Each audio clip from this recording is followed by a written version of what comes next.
for 2018. So I know that many of you continue to be concerned about the housing bubble, and I know a lot of you were concerned about the tax problem that we were having. Home prices have been rising this year across much of the country, but this does not indicate that we are going to repeat the ugliness from those years that we're not talking about. It really does indicate some challenges in the long-term, health of the housing market.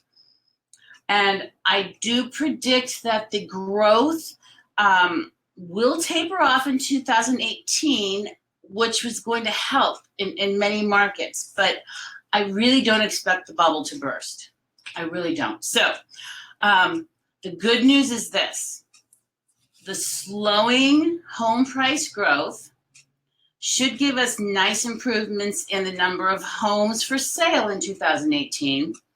And so that should increase the number of homes that are sold in 2017. First-time buyers will continue to play a very important part in the overall sales, and millennials are going to start getting into the game. Now, I'll start talking about millennials first, because last year I said that the big story for 2017 would be that millennial home buyers would be where it was at. I kind of overshot my numbers a bit. Although first-time home buyers have made up about 34% of all home purchases this year, it's far below the 40% that was predicted. And that's usually what you want in a normalized market, about 40% to be first-time home buyers. Now, millennial buyers, they have special wants and needs. And I think that they are buying. They're just not buying in California because they're at an age where they can't afford our prices, so they're buying in the lower priced markets right now. However, they're getting older, their tastes are changing, they're understanding that these are not their dream houses, these are their entry houses. So it doesn't matter if you have granite and if the walls have wallpaper that your grandma would like. That all can be changed, and this is just to get you in the game. So let's see. My prediction in 2018, the number of millennial buyers will grow and continue to be a huge influence in the U.S. housing market. Like I said, they're getting older, they're making more money, and I also believe that's why they will start buying in the more expensive markets. And really, for all of us realtors, it's just a matter of educating them on the benefits of home ownership, as well as the fact that it's not a foreign language that they can never learn. Okay, I was talking to some people today about that who are in the business, or was it last night? I don't remember. But the point is that your CPA might say buy a house, you need a tax write-off, but you don't really know what that means, and you don't know how much of a tax write-off you need. So education and understanding this is really important. Okay. Read my blog, Why Millennials Think They Have to Live with Mom. And then on my blog, I have this really cute music video about millennial home buyers. It's adorable.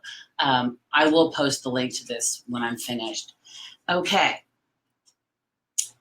Existing home sales.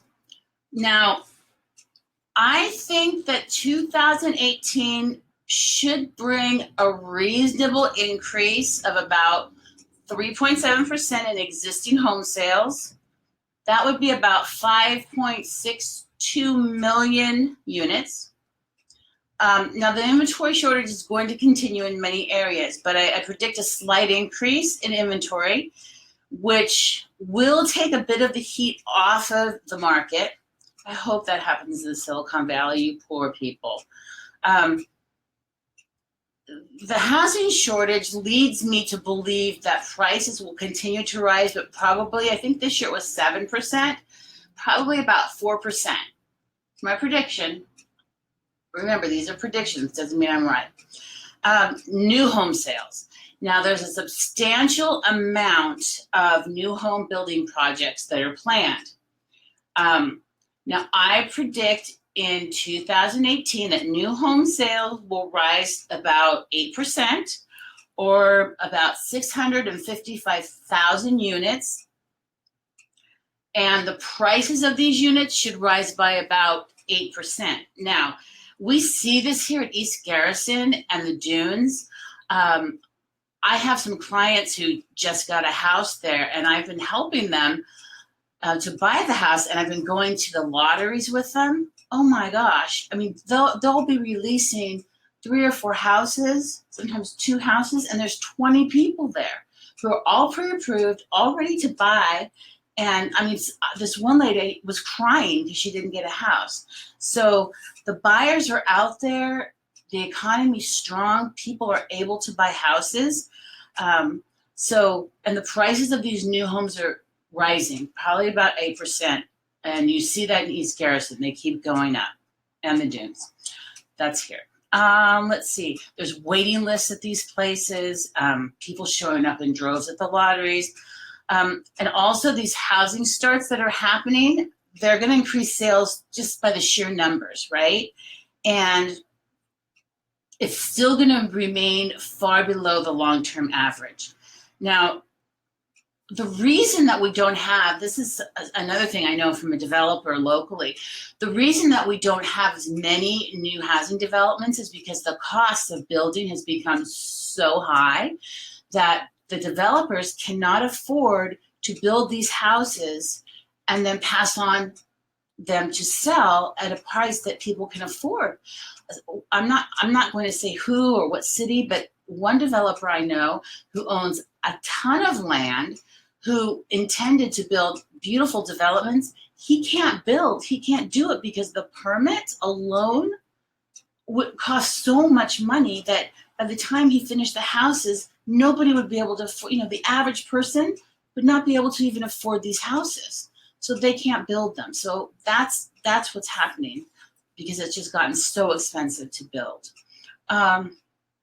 Everybody's always worried about interest rates. Interest rates continue to surprise us all, right? We don't have a crystal ball, but they're baffling. The anticipated rise that we have been predicting, it's been predicted for several years. It's a rumor. They're supposed to go up in December.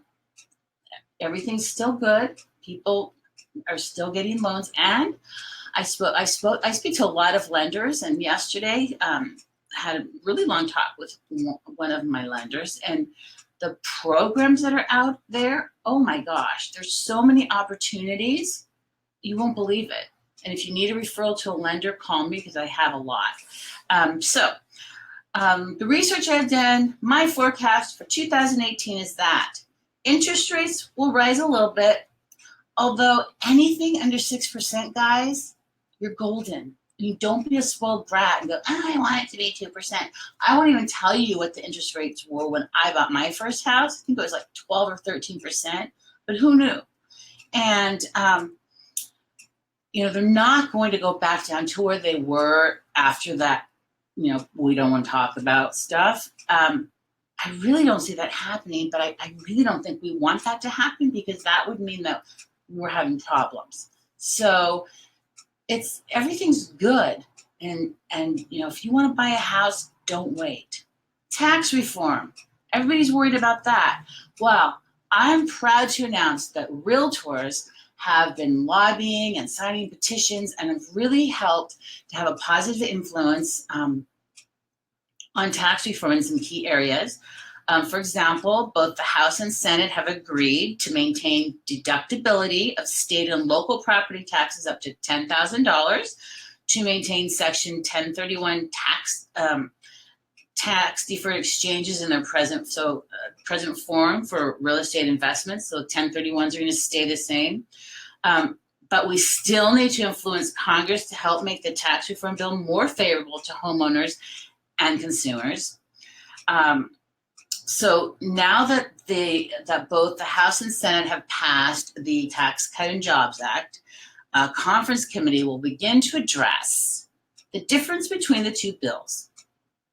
Important improvements in the legislation are possible by encouraging Congress to maintain the current law for the mortgage interest deduction and capital gains exclusion and allow for the deductibility of state and local income taxes. Retaining the current law just makes the bill more favorable to homeownership. So get involved, write to Congress, write to your people, get involved in all of that, because we have a voice and we can make a difference. So if you want to search for homes, again, I have a gorgeous website. You can search for homes all day long for everything you want by bedrooms, price, location. Really neat.